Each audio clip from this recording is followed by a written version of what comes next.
আসসালামু আলাইকুম। তো আজকের ভিডিওতে আমি আরেকটা ফাইবার গিগ রিভিউ করব। সো এটা আমাদের কমিউনিটিতে পোস্ট করেছেন রাহাত ভাই। তো উনি যেহেতু পাবলিকলি পোস্ট করেছেন তাই আমি একটা পাবলিক ভিডিও বানাচ্ছি এই গিগের রিভিউ এর। তো আপনারা চাইলে ডেসক্রিপশনে লিংক থাকবে। আপনার গিগ যদি চান যে পাবলিকলি শেয়ার করবেন এবং রিভিউ করাবেন তাহলে শেয়ার করতে পারেন গ্রুপে লিংক। তো আসি আমরা আজকের গিগ রিভিউ এ। তো প্রথম কথা হচ্ছে যে আগের ভিডিওতে আমি কিছু টাইটেলের কথা বলেছিলাম। সো কিছু রুল আছে যেগুলা সবসময় যেকোনো ক্যাটাগরির যেকোনো কিছু গিগের ক্ষেত্রেই সমান হবে। তো আমি ভিডিওগুলো এমনভাবে তৈরি করার চেষ্টা করব যাতে যে কেউ আপনি ওয়েব ডিজাইন ক্যাটাগরিতে থাকেন, ফেসবুক অ্যাডস, ডিজিটাল মার্কেটিং ক্যাটাগরিতে থাকেন, এসইও তে থাকেন, ওভারঅল যেকোনো ক্যাটাগরিতে থাকেন, সবাই যাতে কিছু না কিছু বিষয় থেকে উপকৃত হতে পারেন এবং হতে পারে এরকম যে ১০টা ফাইবার গিগ রিভিউ এর পর আর কোনো ভিডিও বানানো লাগবে না। কারণ এই ১০টা ভিডিওতে এই বিষয়গুলো কভার হয়ে যাবে। তো আমি কথা একটু বেশি বলবো। কারণ কথা বেশি না বললে এই জিনিসগুলো এক্সপ্লেইন করা যায় না। প্লাস কিছু টেকনিক্যাল বিষয়কেও এক্সপ্লেইন করার চেষ্টা করব। তো রাহাত ভাইয়ের গিগটা হচ্ছে আপনার Facebook অ্যাডস নিয়ে। তো উনার সবথেকে বেশি ভালো লাগছে আমার উনার আ ইমেজটা খুবই সুন্দর, খুবই ভাইব্রেন্ট কালার। ঠিক আছে? দেখাতেই পড়া যাচ্ছে। আচ্ছা ঠিক আছে, খুবই সুন্দর। এবং আমরা যদি যাই এইটা আরেকটু ভালো হতে পারত। মানে এই যে এই এরো আর এই টেক্সটটা একটু মিক্স হয়ে যাচ্ছে। মানে এখানে একটু কালার কম্বিনেশনের একটু তফাৎ আছে। মানে একটু ম্যাচ হয় নাই। এইটার দেখেন কালার কম্বিনেশন, শেপ সবকিছু মিলাইয়া একটু লুকটা খুব ভালো আসতেছিল। আচ্ছা যাই হোক। এখন আসি আমি প্রথম কথা একটা জিনিস বলি। Facebook অ্যাডস এর ওভারঅল এই ক্যাটেগরি সম্পর্কে আমার নলেজ খুবই কম। ঠিক আছে? তো এই স্পেসিফিক কিছু জিনিস বলা হয়তো কঠিন হবে, বাট আমি ওভারঅল বিষয়গুলা বলার চেষ্টা করব। তো উনি ১ম এই লিখছে যে, "I will be your Shopify Facebook Ads Campaign Manager for E-commerce Business FB Ads." আচ্ছা, তো উনি Shopify কে টার্গেট আর ই-কমার্স বিজনেসকে টার্গেট করে এই গিগটা তৈরি করছে যাতে যারা Shopify দিয়ে যারা ই-কমার্স বিজনেস করে তাদেরকে যাতে উনি সার্ভিস দিতে পারে বা তারা যদি খুঁজে তাহলে যাতে উনাকে খুঁজে পায়। সো আমি এখানে যদি Shopify দেখি, Shopify Facebook Ads এরকম কিছু আছে কিনা? আছে। Shopify Facebook Ads Campaign। ওকে, Shopify Facebook Ads Campaign। ওকে, Shopify Facebook Ads Campaign, Shopify Facebook Ads এগুলা অটো সাজেস্টেড কিওয়ার্ড এবং উনি খুব ভালোভাবে এই কিওয়ার্ড গুলাকে উনার গিগে ইনসার্ট করে দিছে। ঠিক আছে? এখানে একটা জিনিস বুঝেন, এই যে Shopify Facebook Ads এই অটো সাজেস্টেডও কিন্তু এইটা এই সিরিয়ালে আসছে। সো এই সিরিয়াল মেইনটেইন করাটা খুবই জরুরি। যে অটো সাজেস্টেড কিওয়ার্ড, কারণ আপনি যত সুন্দর সিরিয়াল মেইনটেইন করবেন তত ভালো এইটা বায়াররা খুঁজে পাবে যদি আপনার গিগটার পারফরম্যান্স র‍্যাঙ্কিং ভালো হয় এবং উনার গিগে ২ টা অর্ডার পেন্ডিং আছে এবং 35 রিভিউ আছে, খুবই ভালো। তো আমরা যদি একটু এইগুলাতে একটু দেখি যে এইগুলাতে কে কি ধরনের সার্ভিস সেল করতেছে। সো এখানে দেখেন যে I will do Facebook ads campaign, FB advertising, Shopify dropshipping ads। ওকে, তাহলে এখানেও সেম একই জিনিস। I will make pro Shopify Facebook ads under. So এখানে দেখেন কয়েকটা জিনিস ম্যাচ হয়ে যাচ্ছে। ফেসবুক অ্যাডস বলতে কিন্তু আবার ভিডিওর ক্যাটাগরিটাও এখানে চলে আসতেছে। সো কিছু আমরা ভিডিও অ্যাডস এর বিষয়টা আমরা এখানে দেখতে পারতেছি।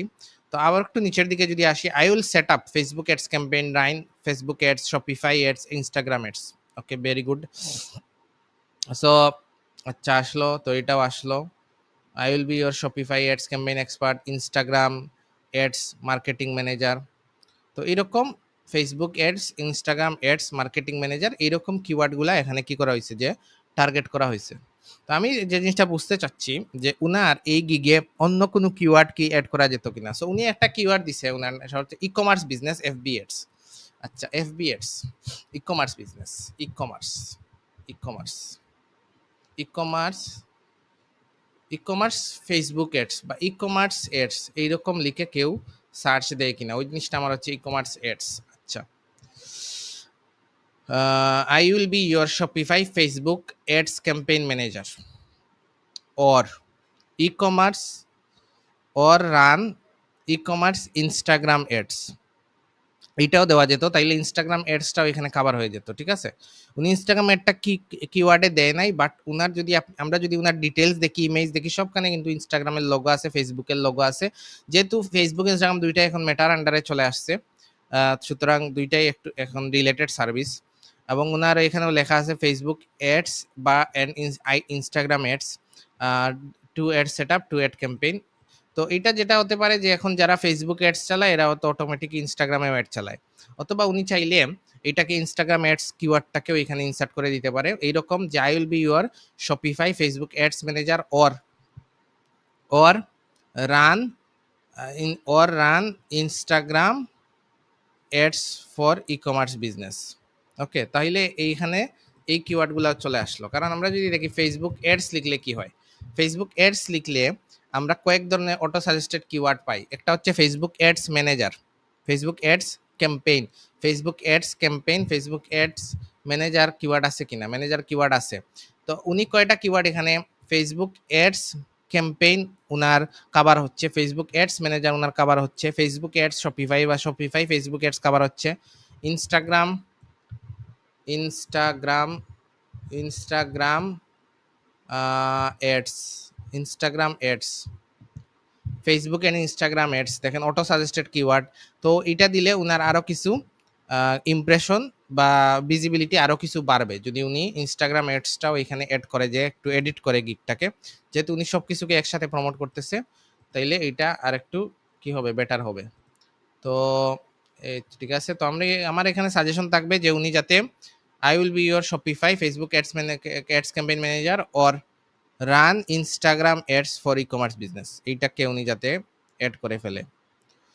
ওকে, তাইলে ওনার অনেকগুলা কিওয়ার্ড এখানে কাভার হয়ে যাবে। এখন এটা সাজেস্ট কি হবে কিনা, কাভার হবে কিনা 80 ওয়ার্ডের মধ্যে, এটা একটা বিষয়। অথবা উনি দিতে পারে I will be your Shopify Facebook ads manager or run Instagram ads for Shopify or run Instagram ads for e commerce business, হয়তো আর অ্যাড করা গেল না। ওকে, তো এটা ওনার একটা ভালো জিনিস হতে পারে। আর আরেকটা হচ্ছে উনি দেখেন আরেকটা জিনিস আমি সাজেস্ট করতে পারি যেটা করলে ভালো হয়, এই এডস এর বিষয়টা কিরকম। এডস এর বিষয়টা হচ্ছে আমরা গিগে কয়েকটা ভিডিও অ্যাড করতে পারি, কয়েকটা ইমেজ অ্যাড করতে পারি, ঠিক আছে, 3টা ইমেজ অ্যাড করতে পারি। তো ওনার 3টা ইমেজ অ্যাড করা আছে এবং এখানে দেখেন যে উনি একটা স্ক্রিনশট দিছে যে লিডস 116টা আর এখানে $1000 এখন উনার গিকটা কিসের, উনার গিকটা হচ্ছে ফেসবুক অ্যাডস শপিফাই অ্যাডসের। তো উনি যদি এখানে আরো রেজাল্ট ভালো কিছু কে বিফোর এন্ড আফটার দিয়ে শো করতে পারতো আর একটু ক্লিন ভাবে যে এই প্রোডাক্টগুলা এত অ্যাডসের কস্টে সেল হয়েছে বা কনভার্সন এইরকম, তাহলে কিন্তু ক্লায়েন্টরা আরো ভালো বুঝতো যে ওনার অ্যাডসগুলা এফেক্টিভ। ঠিক আছে, এইটা যারা অ্যাড রান করেন, মার্কেটিং নিয়ে কাজ করেন, তাদের জন্য সব থেকে বেশি এফেক্টিভ। যেমন মনে করেন আপনার ওই যে কোনো একটা আপনি ইউটিউবে সিও করতেছেন বা ইউটিউব মার্কেটিং করতেছেন কোনো একটা ভিডিওর, দেখা গেল যে আপনি এটা প্রজেক্টে কাজ করার পর, ওই র্যাঙ্কিংটা 6 থেকে 2 এ চলে আসছে, ওইটা কিন্তু আপনার একটা কেস স্টাডি বা আপনার একটা পোর্টফোলিও। ঠিক কিভাবে আপনি যখন ই কমার্স বিজনেসের জন্য অ্যাডস রান করেন, এইখানে লিডস জিনিসটা কিন্তু এই যে লিডস কি লেখা আছে 16, একটু পড়ি আমি, 16 ফেসবুক লিডস অত ডলার স্পেন্ড করে। এখানে আমি মনে করেন লিডস দিয়ে আমি কি করব, শপিফাই বা ই কমার্স বিজনেস লিডসটা তো আমার ফোকাস পয়েন্ট না, সেলটা হচ্ছে ফোকাস পয়েন্ট। লিডস তো মনে করেন বিটুবি বিজনেস যারা করে বা বিটুবি বিজনেস যারা করে মানে লিড জেনারেশন নিয়ে যারা কাজ করে, রিপেয়ার সার্ভিস বেস বিজনেস যারা করে আর কি, তাদের লিড দরকার হয়। কিন্তু একজন ই কমার্স বিজনেস ওনারের তো লিডের প্রয়োজন নাই, তার প্রয়োজন সেলের। তো এখানে যদি আপনি এমন স্ক্রিনশট দেন যেটা সেলকে রিপ্রেজেন্ট করে শপিফাই বা ই কমার্স বিজনেসের, ওইটা ভালো ইম্প্যাক্ট ফেলবে যখন ক্লায়েন্ট আপনার এই ইমেজগুলো স্ক্রল করে দেখবে। বা আপনি ক্যানভা দিয়ে এইরকম কয়েকটা ডিজাইন যদি আপনার থেকে থাকে রেজাল্ট ক্লায়েন্টের, ক্যানভা দিয়ে এরকম কয়েকটা ডিজাইন তৈরি করে রাখবেন এবং এটাকে সবগুলা তো অ্যাড করতে পারবেন না, পিডিএফ আকারেও কিন্তু অ্যাড করা যায়। তখন পিডিএফ আকারে অ্যাড করলে আপনি মাল্টিপুল রেজাল্ট ক্লায়েন্টের পজিটিভ রেজাল্টগুলাকে বিফোর আফটার বা কি আপনি কাজ করার পর ওইখান থেকে কি পরিমাণ রেভিনিউ জেনারেট হয়েছে সেটার একটা আপনি প্রমাণ এখানে রাখতে পারেন। প্লাস আরেকটা আইডিয়া দিতে পারি আপনাদের, আপনি যদি এমন কোনো ক্লায়েন্টের সাথে কাজ করে থাকেন যার কাছ থেকে আপনি কাজ করার পর আপনার অ্যাড রান করার কারণে তার বিজনেস গ্রো হয়েছে এবং সে হ্যাপি, সে আপনার কাজে, আপনার পারফরম্যান্সে হ্যাপি, তার কাছ থেকে একটা ভিডিও রিভিউ নেন। ঠিক আছে? তাকে বলেন ইনস্টা ফাইবারে যে, "can you please share a video review with me? This will help me to build some credibility for my coming customers." Okay, যদি সে হ্যাপি হয়, হ্যাপি না হলে এগুলা কখনোই দিবে না। তো সে একটা ভিডিও রিভিউ করলে ওইটাকে Google Drive এ আপলোড দেন আর এইখানে এইটাকে লিঙ্ক করে দেন যে, "please check what my previous client said." Google Drive এর লিঙ্ক দিলেন। যদি কেউ দেখে তো দেখলো। ঠিক আছে? এটাকে গিগে এড করার দরকার নাই। এটা করা যায়। এটা কোনো আনএথিক্যাল জিনিস না। কারণ আপনি কোনো বাইরের ট্রাফিক ড্রাইভ করতেছেন না। একটা কাজের লিঙ্ক দিচ্ছেন। সো এইটা হচ্ছে একটা বিষয়। আর হচ্ছে ওইটা আসলে না করা ও ভিডিও রিভিউটা না রাখাই ভালো। এটা পার্সোনালি ক্লায়েন্টকে সেন্ড করতে পারেন। যদি কেউ প্রমাণ বা কিছু চায় তখন আপনার জন্য একটা ভালো পোর্টফোলিও হবে।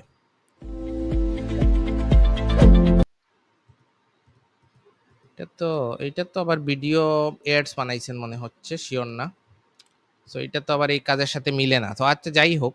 তো এখানে যে জিনিসটা সামারাইজ করলাম যে এই গিগের টাইটেলটাকে একটু এনহ্যান্স করা যায়। ইমেজটা ঠিক আছে। ইমেজটাকে আরেকটু কি করা যায়? আরেকটু ক্লিয়ার করা যায়। ঠিক আছে? বর্তমানে এটার টেক্সট, এটার বার মানে একটু কন্ট্রাস্টটা মিলতেছে না। ঠিক আছে? একটু কন্ট্রাস্টটা মিলতেছে না। এইটা ইমপ্রুভ করা যায়। প্লাস এখানে এমন ইমেজ এড করা যায়, যেটা দেখেন এইখানে দেখেন, এইটা কিন্তু একটা ভালো ইমেজ। এটা আমি খেয়াল করি নাই ১ম এ। যেখানে আপনি রেভিনিউ দেখাচ্ছেন কিন্তু এটা হচ্ছে Shopify ড্যাশবোর্ড। আপনার এডস এর সাথে ওই এডস ক্যাম্পেইন এর রেজাল্টটা কিন্তু বেশি যায়। ঠিক আছে? ওইটা যদি দেখাতে পারেন ওইটা বেশি এফেক্টিভ। কারণ এই ধরনের স্ক্রিনশট তো যে কেউ Google থেকে ডাউনলোড করতে পারে, ক্লায়েন্ট মনে করবে। কিন্তু অ্যাডস ক্যাম্পেইন এর যে বিস্তারিত যে ডিটেইলসটা, সেটা একটা ভালো এফেক্টিভনেস তৈরি করবে। যেহেতু আপনি এই অ্যাডস ক্যাম্পেইন নিয়ে কাজ করেন, ওই রিলেটেড রিজাল্ট, ওই রিলেটেড কেস স্টাডি পিডিএফ আকারেও আপনি আপলোড দিয়ে রাখতে পারেন গিগে। তাইলে ক্লায়েন্ট পড়লো অথবা কোনো ক্লায়েন্ট আপনাকে নক দিলে আপনি ওই প্রেজেন্টেশনটা Canva দিয়ে ওইগুলা দিয়ে আগে তৈরি করে রাখেন। যে একটা ক্লায়েন্টে আপনার কাজ করার আগে কি অবস্থা ছিল, আপনার কাজ করার পরে তার কি ইমপ্রুভমেন্ট হইছে, কি ভালো পজিটিভ রেজাল্ট আসছে, সেটা ভালো শো করাতে পারলে আপনি হাই চার্জ করতে পারবেন এবং ক্লায়েন্টকে ইজিলি কনভিন্স করতে পারবেন ফিউচার প্রজেক্টগুলোর জন্য। সো এখানে আপনার প্রাইজিং এগুলা ঠিক আছে। এখন আপনি ভালো জানেন যে এগুলা প্রাইজিংটা আপনি এইটা কি কারণে দিচ্ছেন। যেহেতু আমি এডস সম্পর্কে খুব বেশি ডিপ নলেজ নাই, তো আমি প্রাইজিং স্ট্র্যাটেজিটা খুব ভালো বেশি একটা বুঝবো না। যেখানে ৫ দিনই কেন দেওয়া হলো, কেন ২ দিনে না? তাইলে তো আরো ভালো হতো। এইটা আমি আসলে সাবজেক্টিভ, এটা আমার পক্ষে জাজ করা পসিবল না। তো আপনি আশা করি যে আপনি অন্যান্য যারা এই ক্যাটেগরিতে সেল করতেছেন তাদের ওভারঅল ডিটেইলস এগুলা দেখে এইটা সেটআপ করছেন। বাট আপনি এগুলা তো আর ঠিক আছে। বাট আপনি ওই মাইনর জিনিসগুলাকে আরেকটু ফিনিশিং টাচ দিতে পারেন। এখানে দেখা যাচ্ছে পোর্টফোলিওতে আচ্ছা, আচ্ছা আপনি কার নাম্বার প্লেটস এই কোম্পানির জন্য পোর্টফোলিও এড রান করছেন। মানে আপনি লিড জেনারেশন বিজনেসের জন্য এড রান করছেন। ঠিক আছে? ওকে, গুড। আমি এখন আপনার প্রোফাইলটাই ওভারঅল একবার দেখে নেই। তাহলে আরো ভালো হবে। আর কি গিগ আছে একটু বোঝা যাবে ভালো। আচ্ছা, যাই। আইল বি প্রফেশনাল মান্থলি। আচ্ছা, GA4 ট্র্যাকিং করবেন এই সেই। ঠিক আছে? সার্ভিসেস। তো এখানে ক্যারোসেলে ক্লিক করলে আর কিছু নাই। ৪ টা গিগ দিন, ভিউ অল ১০ টাই দিছেন। তো ভিউ অল আচ্ছা আসেন। তো এইটা আপনার চলতেছে ভালো। তো এইটাতে আমি যেটা বুঝতে পারতেছি যে আপনি শুধু ই-কমার্সের ক্লায়েন্ট আসতেছে না, আপনার সব ধরনের ক্লায়েন্টই এই কাজে আসতেছে। আচ্ছা, ঠিক আছে। এই হচ্ছে GA4 দিছেন, business manager, fix, Google Ads campaign, ad setup. Okay. Electrician leads, আপনি টার্গেটেড এইগুলাও গিগ বানাইছেন, খুবই ভালো। I will do I will collect আরেকটা গিগ আপনি তৈরি করতে পারেন বা ওইগুলাকে আপনি এডিট করতে পারেন। I will collect leads for local businesses using Facebook ads or Google ads. ঠিক আছে? তো I will collect leads for local businesses, okay, using Facebook ads or Google ads. তখন আপনি ওই লোকাল বিজনেস যারা করে ওদেরকে এই রিলেটেড গিগে সার্ভিস দিলেন। তাহলে আপনার আরেকটা রেপুটেশন গ্রো হলো। কারণ একটা জিনিস হয় কি, যে এই গিগ যেটা আপনার যেটাতে Shopify ই-কমার্স লেখা, ওইটাতে অনেক সময় হতে পারে যে যারা লোকাল বিজনেস করে আপনার গিগটা দেখার পরও সে হয়তো এই গিগটাকে ক্লিক করবে না। বা আপনার সাথে কথা বলবে না। কারণ আপনার ডিটেইলসটা ই-কমার্সের দেওয়া এবং সবকিছু দ্বারা আপনি একসাথে কভার করতে পারবেন না। আপনার এখানে ই-কমার্সও দিচ্ছেন। আপনি এটাকে এরকম করতে হলে তখন একেবারে জেনারেল করে ফেলতে হবে যে Facebook ads campaign manager or run Instagram ads. তখন আবার একটু টার্গেটেড স্পেসিফিক না রাখাটা আবার একটু লস। এইটা যেরকম আছে ঐরকমই থাকুক। কিন্তু আরেকটা গিগ আপনি তৈরি করে রাখেন। লোকাল বিজনেসের জন্য আপনি লিড জেনারেট করে দিবেন Facebook অ্যাডস বা Google অ্যাডস দিয়ে। তখন ওই রিলেটেড ক্লায়েন্ট গুলা বুঝবে যে আপনি লোকাল বিজনেস নিয়ে পুরোপুরি কাজ করেন। এখন তো আপনি স্পেসিফিক বিজনেসের জন্য গিগ দিয়ে রাখছেন, যেমন local plumbing business. Okay, I will do Facebook ads or Google ads for local businesses to get leads. এইটাও ভালো। শুধু আপনি এটাকে জেনারেলাইজড লোকাল বিজনেসের জন্য একটা গিগ তৈরি করে ফেলেন। যেমন হয়তো যে কোনো একটা গিগ ডিলেট দিয়ে যেটা খুব ভালো একটা ইমপ্রেশন বা পারফরমেন্স পাচ্ছে না, ঠিক আছে, পরবর্তীতে ওই গিগটা দিয়ে দিলেন আর ওইটাকে পোস্ট বা ডিলিট করে দিলেন, যেটাতে কোনো রিভিউ নাই বা যেটাতে ভালো ধরনের কি আসতেছে না। কারণ আপনি অনেক টার্গেটেড গিগ বানাইছেন যেটাকে ভালো লাগছে, যেমন ইলেকট্রিশিয়ানের জন্য একটা গিগ দিছেন আপনি, ঠিক আছে, আর লোকাল প্লাম্বিং এর জন্য একটা গিগ দিছেন আপনি। তো আপনি যদি এই ভিডিওটা দেখে থাকেন, আমার সাথে কন্ট্যাক্ট করতে পারেন। আমি আপনাকে কিছু কন্টেন্টের আইডিয়া দিব, ঠিক আছে, কন্টেন্টের আইডিয়া দিব, ইজি কন্টেন্টের আইডিয়া দিব আহ, আপনার স্কিল অনুযায়ী, যেগুলা দিয়ে আপনি ইউটিউবে কন্টেন্ট তৈরি করতে পারেন, যেগুলা থেকে আপনি ভালো ক্লায়েন্ট পাবেন। যদি আপনার, যেহেতু আপনি টার্গেটেড গিগ তৈরি করতেছেন, আমি আশা করি আপনার ভালো একটা নলেজ আছে। তো এই নলেজটাকে যদি আপনি একটু টেকনিক্যালি ডিস্ট্রিবিউট করেন, টেকনিক্যালি কন্টেন্ট তৈরি করেন, তাহলে আপনি ইউটিউব থেকেও একটা ক্লায়েন্ট পাওয়ার সম্ভাবনা আছে। এই গুগল অ্যাডস এর জন্য, ফেসবুক অ্যাডস এর জন্য যারা এই লোকাল বিজনেসগুলা করে, তাদেরকে হয়তো আপনি অ্যাট্রাক্ট করতে পারবেন, ঠিক আছে। তো এটাই। আর কারো গিগ রিভিউ থাকলে অবশ্যই গ্রুপে ভিডিও পোস্ট দিবেন। আশা করি রিভিউ করব এবং আপনার সাথে শেয়ার করার চেষ্টা করব।